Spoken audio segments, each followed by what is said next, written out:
All right, so I'm going to talk to you all about effective versus ineffective rhetoric. And we're going to work through a couple examples, and then you'll be able to apply this to Patrick Henry's speech in the Virginia Convention. And we can pair this with the video that the College Board AP Language puts out. So the truth of the matter is, not every attempt at rhetoric hits the mark, right? Meaning, we can all try to be persuasive, but it doesn't necessarily mean we're going to be compelling to our audience. The first example that I want to show you is Mr. Collins' proposal to Elizabeth Bennet. And if you know anything about this, this comes from this wonderful novel, Pride and Prejudice. Hopefully, if you take Mr. Davis's AP Lit next year, you'll get to read it. And if not, you should just read it anyways. But this is the film adaptation, and this guy is a distant relative of the lady he is proposing to, but that means that he is going to be inheriting her father's estate because her father has 4 daughters, and the daughters do not have the right to inherit his property. So that factor is going to come into play. The woman that he's proposing to is named Elizabeth Bennet, and she is the heroine, the lead character of Pride and Prejudice. And so take a minute, and I want you to take note of, he is going to be appealing to pathos big time. He's going to be appealing to logos. He's going to be appealing to ethos, right? But why is it not a convincing marriage proposal? So let's take a look. Dear Miss Elizabeth, I'm sure my attentions have been too marked to be mistaken. Almost as soon as I entered the house, I singled you out as the companion of my future life.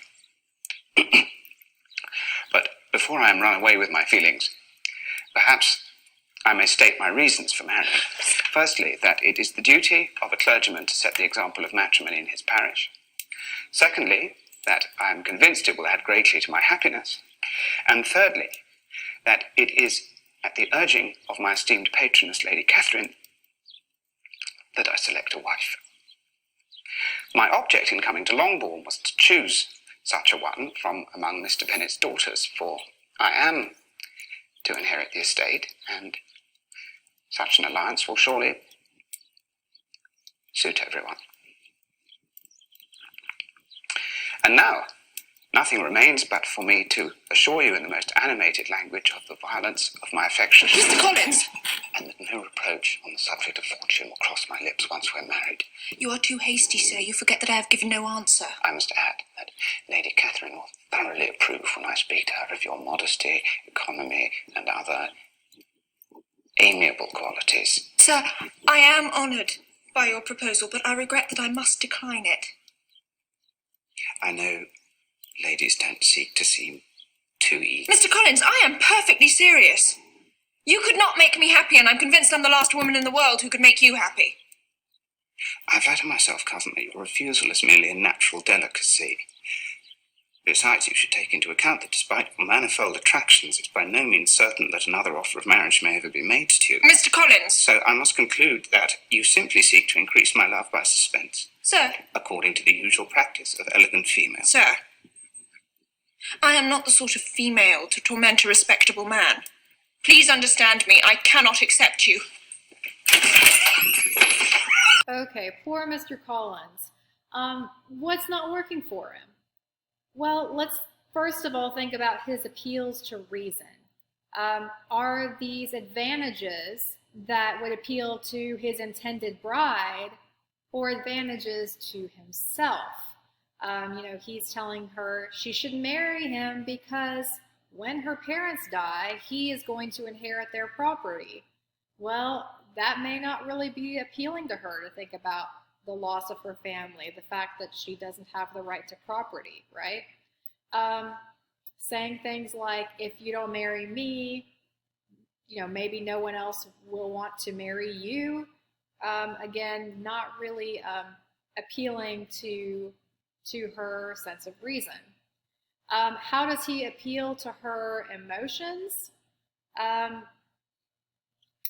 we know that it would make him happy again, but we don't really see a lot of appeal to her emotions. And then, um, in terms of, ethos, he keeps referencing this lady who is his patron, Lady Catherine. And Lady Catherine will approve, right? So that's his authority. It doesn't even have anything to deal with love, right? Um, so we think, what specifically makes Colin's proposal ineffective? He is not considering his audience at all. He's not thinking, what does Elizabeth want? What does she care about? What's interesting to her? And to really be persuasive to an audience, for ethos, pathos, and logos to work, the audience has to be at the forefront of the writer or speaker's mind. Look at another example of ineffective rhetoric. This is an example from a PETA ad, and it says, feeding kids meat is child abuse. Now, if they are trying to persuade people who aren't already vegan or vegetarian to go vegan, then insulting them might not be the best way to begin, right? Here we've got this picture of this child who is eating a hamburger. The child looks like she is overweight for her age, perhaps, and it's got meat in bright red letters. And it's basically saying, calling out any parent that feeds their child meat as a child abuser, which is like a pretty extreme claim to make on that front. So, is it appealing to emotions? Absolutely, but it's appealing to kind of a negative emotion. And a negative emotion is going to have probably a negative response, right? You just think about when somebody comes after you and tells you what you're doing wrong, or, the problems that you have, then you might be wanting to back off and say, whoa, like, I don't have to listen to you. I don't have to take this, right? So it's missing the mark there. It does have an appeal to pathos. There's not really a case that they're making at this point about the benefits of being vegan.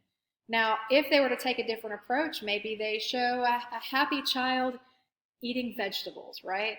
They can still have an image. They can still appeal to pathos, the joy and the health that comes with eating vegan.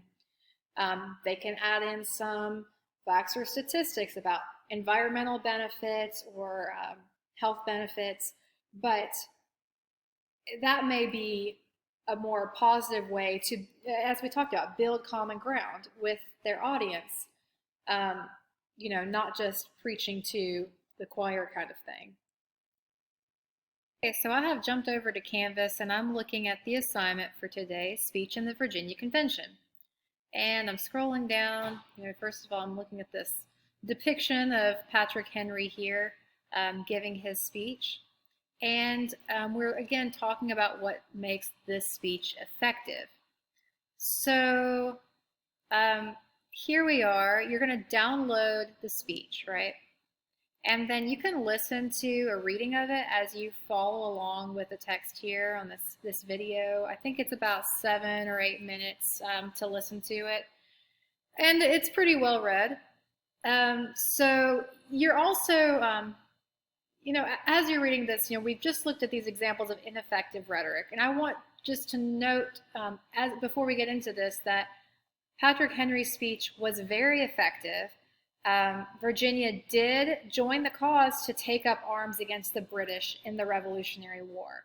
So I want you to pay attention to how Henry crafts his appeals to ethos, logos, and pathos to match the values of his audience. And that's key, matching the values of his audience. If you want to go to this website here and just read a little bit of context, and I can just show you what that looks like. There are a lot of ads on here. But it's Patrick Henry's Liberty and Death speech, and it's just giving a little history on it. So you're welcome to look at that if that's helpful to you. All right, so ding, ding, Okay, so um, finally, you're going to watch and take notes on this video. This is the same lady from yesterday, AP Lang teacher, Dawn Knight, and she has some good words for you about how to analyze this and how to pair it with the audience. Okay, so I'm going to leave you to watch this video and follow along with Miss Knight. And please note that the link is not taking you to YouTube, it's taking you to AP Classroom. And so most of you have created an AP Classroom account, but if you haven't already created an AP Classroom account, it's going to require you to do that first. If you need to go back and do that, go back to the very first week and look at where it says sign up for AP Classroom. And of course, email me if you have any trouble with that. But the goal here is to identify and define and describe components of the rhetorical situation, particularly looking at the audience's relationship to the rhetorical situation. So when you're finished with this assignment, with watching this video, I want you to go back and I want you to look at Patrick Henry's speech, and I want you to write me 200 to 300 words explaining what makes this speech effective. Be specific. Give me some textual evidence to support this. If you're discussing his emotional appeals, tell me which emotions he's appealing to. If you are discussing his logical appeals, explain how he builds his argument and how that matches the values of his audience. So you're really, with this activity, taking a stab at writing rhetorical analysis. So I'm excited to see what you guys come up with. Thank you.